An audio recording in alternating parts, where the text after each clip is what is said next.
국내 기독교 역사의 뿌리를 찾아서 복음의 은혜와 감동이 있는 곳이라면 어디든 달려가는 성지가 좋다 국내편. 그 길목에서부터 진한 은혜의 향기가 느껴지는 것 같은데요. 이번에는 김포에서 129년에 걸쳐 하나님의 집을 짓고 있는 교회가 있다고 해서 찾아가 보았습니다. 현재는 지역의 모 교회로 자리하고 있는 곳이기에 처음 어떻게 이곳에 복음의 씨앗이 떨어지고 성장이 왔는지 그 역사가 더 궁금해지는데요. 과연 김포 제1교회는 어떤 복음의 역사가 숨어 있을까요? 한여름 더위를 식혀준 담배처럼 목마른 영혼에 은혜와 감동을 더해줄 오늘의 이야기. 지금 바로 시작합니다.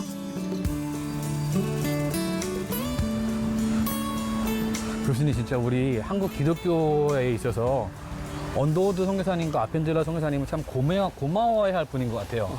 그분들로 인해 가지고 정식적으로 저희 선교가 시작된 거잖아요, 그렇죠? 그렇죠.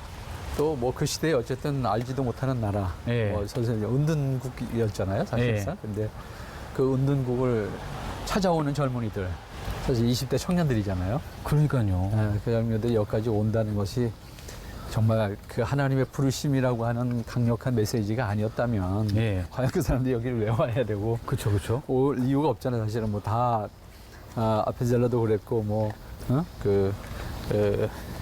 누굽니까 언더우드도 그랬고 모두 다 좋은 위치에 있었던 사람들이고 뭐든지 할 수 있는 사람들이야. 우리나라에 파송된 장로교 최초의 선교사 언더우드. 자신의 편안한 안위보다 언제나 하나님의 뜻을 구하며 쫓았던 그는 그 부르심에 순종해 마침내 1885년 4월 이 땅에 역사적인 첫발을 딛게 되었는데요. 그렇게 이곳에 믿음의 씨앗이 떨어져서 싹을 틔우기까지는 언더우드 선교사의 놀라운 사랑과 헌신이 숨어 있었습니다. 그러고 보면 교수님, 아펜젤러나 언더우드나 보면은 다 되게 그때 그 사회에서 배운 사람들이고 그리고 또 경제적으로 그렇게 부유한 분들이었어요. 특히 언더우드 같은 경우에는 아주 부유했죠. 당대 미국에서 뭐 내노라 하는 갑부였으니까. 근데 그런 거를 거기서 충분히 누릴 수도 있음에도 불구하고 다 포기하고 아무도 모르는 이 동양의 조그만 나라에 온다는 것 자체가 큰 어떤 진짜 그게 어떻게 보면 진짜 하나의 은혜고 섭리겠죠? 그렇죠. 그러니까 뭐 쉽게 표현하면 그런 거죠. 뭐 포기하는 정도가 아니라 사실 다 가져와서 오히려 여기서 다 선교를 위해서 사용한 거잖아요. 그렇죠. 사실 오늘 우리가 찾아온 이 언덕도 예. 그 당시에 1905년에 그 언더우드 선교사가 여기에 3,064평, 정확하게는 3,064평인데 이전 3,000평 남짓한 그 땅을 그 당시에 언더우드가 구입을 해서 여기서 교회를 하도록 했거든. 그러니까 그게 뭐 당시에 아무리 이 땅값이 싸더라도 네. 어쨌든 그게 미국에서 또 자기가 가져온 돈 아니겠어. 물론 선교를 위해서 많이 후원하는 사람들도 있었지만 언더우드 같은 경우에는 개인 그 재산을 많이 사용했죠. 아, 진짜 근데 사실 저는 이제 그 많이 잘 모르지만은 언더우드 하면은 일단 세문안교회 그리고 연세대학교 그렇게 그다음에 세브란스 정도 이렇게 저희가 알고 있는데 여기가 지금 저희가 온 곳이 김포예요. 그래서 김포도 되게 굉장히 넓은데 여기에 언더우드 선교사님의 발자취와 흔적들이 있다는 거잖아요. 그렇죠. 그러니까 결국 우리가 언더우드 그러면 서울에서 이제 중앙에서 주로 활동했다고 생각하는데 네. 실제로 초기 선교사들이 이 지역에서 전도하는 것은 처음부터는 불가능했어요. 입국해서는 바로 불가능했고 1888년부터 조금씩 이제 길이 열리기 시작했고 그 이후에 이제 허가를 받아서 좀 멀리 여행도 갈 수 있고 이제 이렇게 됐었던 것이거든요. 근데 그 여행이라는 것이 선교사들의 초기 여행이라는 것이 여행을 위한 여행이 아니라 사실은 선교 여행이라는 그렇죠. 개념이었거든요. 근데 사실은 그러다 보니까 초기에 선교사들이 발걸이 닿는 곳에는 뭔가 하나 떨어지기 시작했고 그것이 복음의 씨앗이었고 네. 그것이 그 지역의 교회들이 만들어지는 것이었는데 실제로 수도권, 소위 서울을 중심으로 해서 언더우드의 그 발자취가 남아 있는 곳 예. 이렇게 표현한다고 하면 선교가 조금 자유롭게 되어지기 시작하면서 사실은 선교사들은 북장로교회 선교사들과 처음에는 이제 북감리교회 선교사들이 선교 협약을 맺기 시작을 해요. 그러다가 이제 남장로교회 들어오고 남감리교회 들어오고 그다음에 이제 호주 장로교회 들어오고 카나다 장로교회 들어오고 특히 호주 장로교회 들어오면서 사실은 그 지역 분할의 문제가 좀 더 구체화돼요. 그러다 보니까 사실은 수도권 중심에서 그 언더우드의 활동 영역이 좁아요. 아, 그래요? 왜냐하면 이제 감리교 지역으로 다 할당이 되다 보니까 하긴 경기도, 충청도가 전부 다 이제 인천까지 다 이제 예. 감리교 지역 있잖아요. 근데 그 예외 지역이 있었어요. 아, 그래요? 그 예외 지역이 바로 김포하고 여기 고양, 지금 이제 고양시, 예. 파주까지. 아, 여기가 이제 그 언더우드의 이제 활동 그 영역? 활동 영역이었고 그 외에 이제 동쪽으로는 양평, 그다음에 남쪽으로는 그 금천구 시흥, 시흥이요? 금천구 시흥. 그때는 경기도라고 해야 되나요? 그렇죠. 그 당시에는 시흥군이었죠, 거기가. 아. 그러니까 한강 이남은 다 시흥군이었어요. 아. 노량진, 뭐 흑석동 다 엄청 그게 시흥이 다. 다 시흥군이었어요.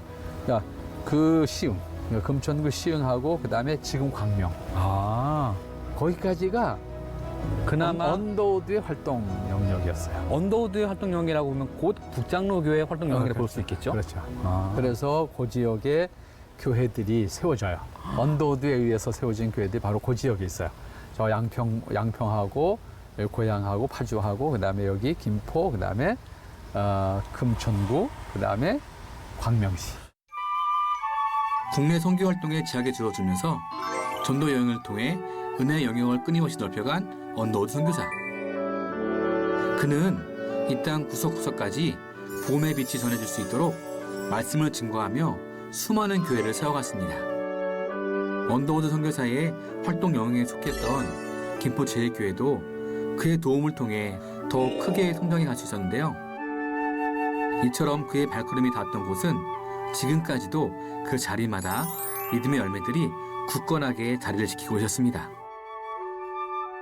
저는 사실 이 얘기를 여기 처음 듣지만은 진짜 아니 언더우드가 어떻게 김포, 양평, 이렇게 시흥 거기까지 갔을까?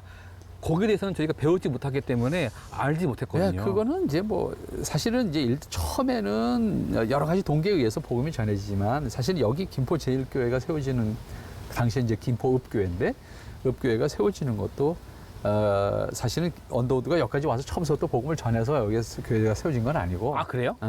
요 강 건너, 그러니까 한강 건너 고향에 세교교회라는 교회가 있어요. 세교교회? 세교. 세교요? 그 교회 다니는 고군보라고 하는 사람이 있었어. 네. 이제 그 네 분이 강을 건너와서 네. 포자에 들어가는 건 다 포구라는 뜻이잖아요. 그러겠죠. 그래서 이 김포 이제 배로 건너왔죠. 네네네. 당시엔 다리가 없으니까 배로 건너와서 이쪽 마을 사람들한테 복음을 전한 거예요. 그게 이제 그 사람이 먼저 그 저쪽에 그 고향 쪽에서 예수님을 믿게 받아들이고. 됐고 그 사람들이 여기를 건너와서 복음을 전한 거죠. 근데 그것이 김포에 복음이 전해지는 첫 발걸음이었어요. 그 언더우드가 여기 처음 온 게 아니다. 아, 그래요? 고군보라고 하는 사람 내외가 여기 복음을 먼저 전했고 그 사람의 복음을 전한 것에 의해서 여기서 사람들이 받아들이는 사람이 생기기 시작한 거예요.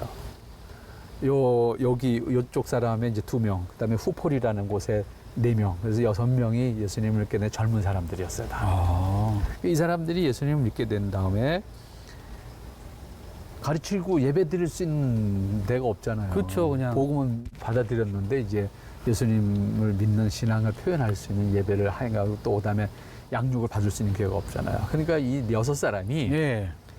이 6사람이 그 여기서부터 서울 세문학교에 가는 거야. 여기서 세문학교에 간다고요?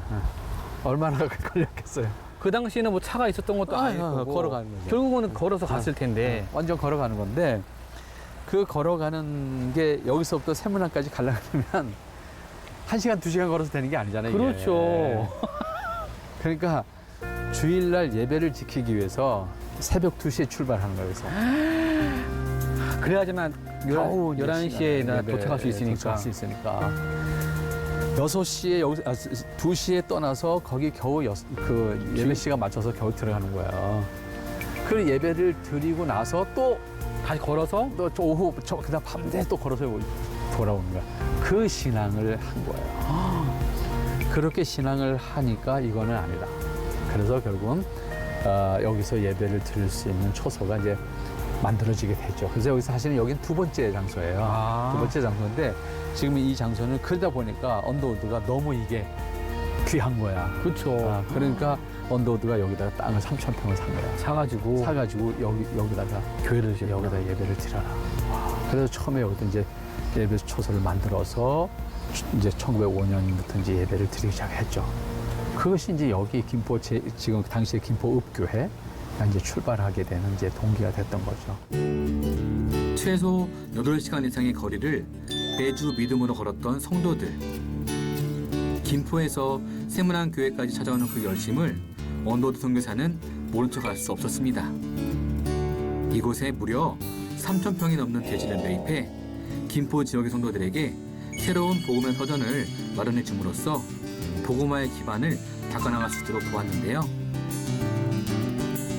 저는 교수님 제가 듣다 보니까는 도전받는 게 있는 게 그때 당시 조선시대 그 1885년 이후에 복음이 전해지고 송사님들이 어쨌든 그 우리나라 사람들한테 복음을 전했잖아요. 그리고 그 복음을 받아들이게 됐는데 그분들은 단순히 그냥 자기 신앙만 이렇게 지킨 것이 아니라 계속 다른 지역 다른 곳으로 가가지고 복음을 전하는 일들을 한 거가 되게 좀 신기한 거예요. 그 당시는 사실 교재도 없었고 뭔가 뭐 이렇게 체계적인 시스템도 없을 텐데 어떻게 그냥 내가 받아들였으니까 내가 딴 곳에 가가지고 이렇게 복음을 전한다. 그리고 그 복음 전한 걸 가지고 아 예배 드려야 되겠다. 새벽 2시에 출발하자. 교회로. 그런 정신과 그런 의지가 지금 봐서는 되게 멋있어 보이는 거예요. 그게 이제 오늘날 우리가 딜레마에 빠지는 게 그거예요. 많이 알아서 되는 걸까? 네. 많이 경험해서 되는 걸까? 사실 어떻게 보면 역설적이에요. 복음은 아주 단순한 거예요. 그리고 단순한 것이 우리에게 주는 기쁨이 굉장히 큰 거거든요, 사실은. 그러니까 그 당시에 복음을 받아들이는 사람들은 새로운 세계를 경험하는 거나 마찬가지였던 거예요. 갇혀있던 폐쇄적인 국가였으니까 의식의 세계도 갇혀 있었고 그런 사람들이 복음을 받아들이니까 새로운 세계가 보이는 거예요. 단순히 영적인 세계가 아니라 새로운 세계도 보이고 삶의 어떤 의욕이 생기는 거예요. 당시에는 군주 국가니까 사실 그쵸. 백성들에게는 소망이 되는 게 별도로 없잖아요. 그런 상황에서 복음을 통해서 새로운 세계와 어떤 그 자기가 열어갈 수 있는 세계가 있음을 바라볼 때 그들의 감격은 그걸 혼자 소유할 수 있는 것이 아니에요. 그다음에 당시에는 나라가 이제 무너져가는 상황이었기 때문에 국민적 열망이라고 하는 것이 동시에 여기서 어떤 결합돼서 어떤 국민적 열망이 어떤 국가의 미래적 소망이랄까 너무 거창하게 표현할 수 하는 것인지 모르겠지만 그런 것까지 담아내는 거죠 이게. 네. 그러니까 언더우드가 여기 1905년에 땅을 사자마자 이 교회는 학교를 한다고. 바로요? 바로 신명학교라는 학교를 하거든. 그 신명학교가 1920년까지 해요. 그러니까 오래 하네요. 16년 동안 하거든. 그러니까 네. 그 3.1 독립 만세 운동 이후에 이 학교가 이제 유지를 못하는 거야. 왜냐하면 이게 사실은 우리가 이번 답사에 다 찾아보진 못하지만은 그 이 신명학교의 영향에 의해서 이 김포 지역의 3.1 독립 만세 운동이 다 주도된다고. 그래서 김포 그 한참 드라마에 나왔던 양촌리라는 데가 있어. 양촌리. 예. 그 양촌리 그 만세 운동이 이 지역에서는 제일 컸거든. 예. 다 관계되는 사람 다 연결이 된다고 이게. 그러니까 거기뿐만 아니고 이제 저쪽 김포반도 끝쪽으로도 다 만세 운동이 다 이 크리스찬들에 의해서 주도가 돼요. 와. 그 영향이 신명학교야. 신명학. 근데 문제는 신명학교에 대한 기록이 없는 거예요. 그러게요. 꽤 오래 듣게 했는데도 그런 여기가 것들이 없으니까. 어떻게 보면 우리 스스로가 역사를 간직하지 못했고 지키지 못했다라고 하는 그런 네. 아쉬움이 있는 거죠. 그래서 1905년부터 1920년까지 신명학교를 여기서 한다고. 그러니까 그것이 이 지역 사회에 새로운 세계의 눈을 뜨게 하는 큰 역할을 이제 하게 되는 것이고 그것이 결국 나라가 망가진 다음에는 독립만세 운동의 주역들이 또 되는 거예요. 그 길로 쭉 그렇게 가게 되는 거네요. 그래서 여기서부터 강화 쪽으로 나가는 이 국도를 따라서 가다가 조금 양천 쪽으로는 조금 옆으로 새지만은 그 주변의 만세운동은 다 그 영향을 받는 거예요. 그러겠죠. 어디서 그걸 배웠겠어요. 한마음 한뜻으로 불같이 일어났던 독립운동. 상황에 굴복하지 않고 맞설 수 있었던 힘은 결국 세상을 보는 눈을 열어준 교육이 바탕이 되었는데요. 그 중심에는 역시 교회가 있었습니다. 그런 의미에서 이 교회가 가지는 그 지금은 김포가 시가 돼서 굉장히 큰 시가 돼서 지금 뭐 이렇게 작게 보이지만 당시에 이 언덕은 김포에서 가장 잘 보이는 곳이야. 김포 평야 전체에서 이 언덕만큼 잘 보이는 곳이 없었죠. 그러니까 그 언덕 위에 언더우드 선교사가 부지를 제공해서 예배당을 짓고 오늘까지 이렇게 지켜오는 역사를 갖고 있죠. 그러니까요. 아니 그리고 진짜 그 언더우드 선교사님이 세문안교회에서 이렇게 예배를 인도하시고 할 때 진짜 이곳에서 2시에 출발해가지고 한 9시간, 10시간 이렇게 그 걸려가지고 예배를 드리러 온 사람들이 있다고 하는 거 보면은 마음이 그럼요. 목회자의 마음으로서는 이거 이거 선교사 입장에서도 아마 그게 굉장히 그 감격과 흥분과 뭐랄까요? 책임감이랄까? 예. 그런 것들이 더 느껴지겠죠. 그러니까는 여기 이 지역에다 빨리 교회를 세워가지고 이분들에게 신앙생활 잘 할 수 있게끔 어떻게 더 도와줘야 될까 그 마음으로 여기다 어떻게 세우신 거네요. 그렇지 않으면 뭐 그 당시에 뭐 지금도 3,000평이 작은 게 아닌데. 그렇죠, 그 당시에. 도 작지 않죠.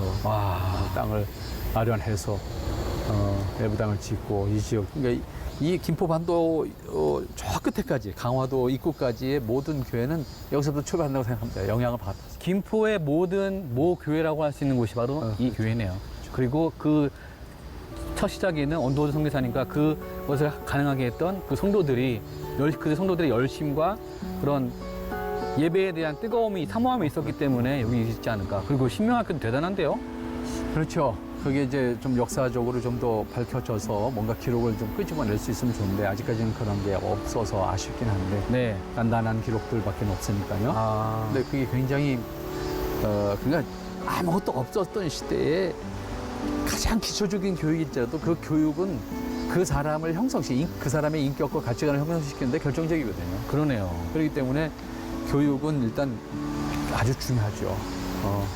그것에 의해서 지역사회가 변화되는 것은 무엇이고, 물론 복음화는 뭐 당연히 큰 역사를 이루는 것이죠.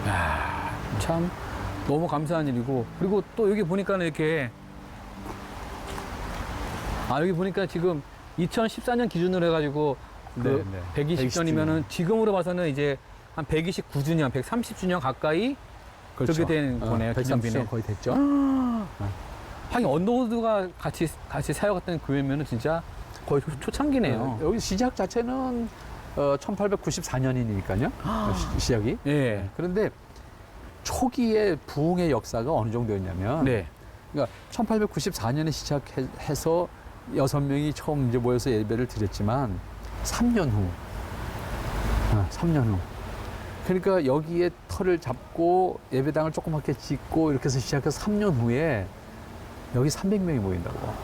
그게 가능했던 거예요? 그러니까 그게 초기의 부흥의 역사라는 거는 상상이 안 되는 거예요. 그러니까 지금 이렇게 도시가 돼서 300명 그러면 그럼 뭐였겠다 그 생각인데, 그 당시에 300명이면 김포 사람들 다 나와야 돼. 하긴 다 흩어져 살았어요. 흩어져서 시골에 조그만 사는 총괄집에 사람들인데, 살았는데. 그 사람들이 이렇게 도시를 형성한 게 아니잖아요. 마을 저 흩어져서 사는 사람들이 여기까지 300명이 모인다고 생각해보세요. 와. 그게 적은 일이 아니에요. 그러니까 300명이 모였다 그러는 것 자체가 장관이라고, 그 당시에는. 그렇죠. 근데 생각해보니까는 그 300명이라는 숫자가 많기도 많은데, 그냥 뭐 어떻게 보면 장날일 경우에 모일 수도 있잖아요. 근데 서양 종교를 믿는 거 하나로 300명이 모였다는 것 자체가. 당신은 이게 뭐 상상을 못 하는 거예요. 그러네요. 그런 상황이 여기서 벌어졌어요. 새로운 문화를 받아들이는 것조차 쉽지 않았던 시절. 오직 전해지는 말씀을 듣고 믿음을 갖는 일은 지금보다 더욱 쉽지 않은 일이었는데요. 하지만 그럼에도 이곳 김포 제일교회는 놀라운 부흥의 역사들이 일어나며 복음의 중심으로 세워지게 되었습니다.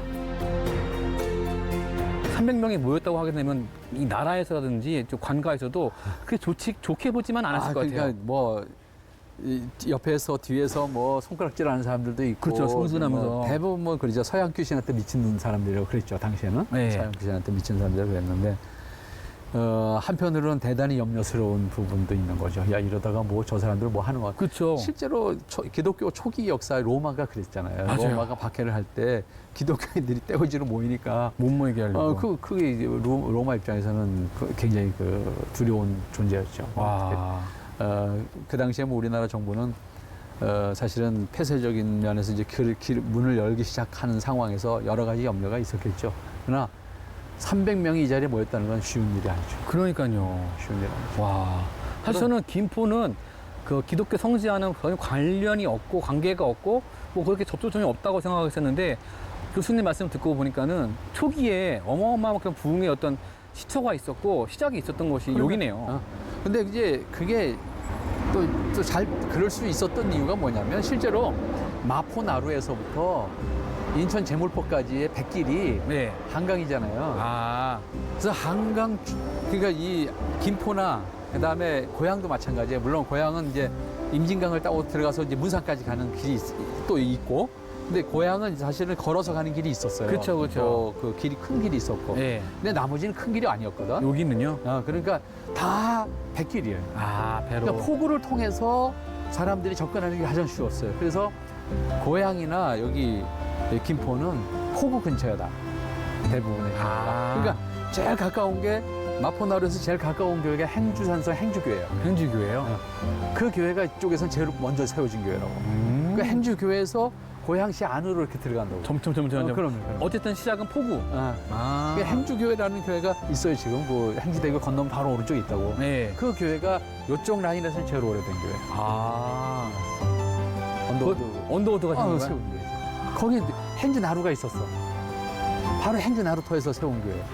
그래서 이 한강을 따라서 오는 길이 결국 그 당시에 선교사들의 그 선교 루트였다. 그렇게 표현할 수 있죠. 그래서 문산교에도 올라가면 임진강 그 나루 바로예요. 진짜 어쨌든 포구. 하여 저희가 생각해보면요. 강경이든 서천이든 군산이든 다 이렇게 포구, 목포. 네, 서해안은 대부분 다 대부 포구. 배로 이동을 해야 되니까. 그리고 실제로 내륙도 저 충청북도 같은 내륙은 네. 한강으로 올라가는 거야. 남한강으로 해서 올라가서. 그 백길로 와서. 와서 장원이나 그 충주의 첫 번째 교회들 다 나루터에 있는 교회들이에요. 그러네요. 지난번에도 저희가 말씀드렸 또 강화도에 갔을 때도 그 강화도 가장 가까운 포구에서부터 교회가 시작돼가지고 좀더 산성으로 들어갔다는 얘기 들어가지고 이렇게 복음의 루트가 그 당시에는 포구. 네, 교통 자체가 없었으니까. 지금과 같은 어떤 큰 길 자체가 없었어요. 그냥 노또는 밭도는 길이지. 그러겠네요, 진짜. 그러니까 하나님의 부르심에 순종하는 믿음과 복음에 대한 사모함이 바탕이 되어 세워진 이곳. 신앙의 도전이 되고 본이 되는 과거의 역사처럼 김포 제1교회가 앞으로도 건강한 교회, 건강한 공동체로 세워져 나가길 함께 기도하겠습니다.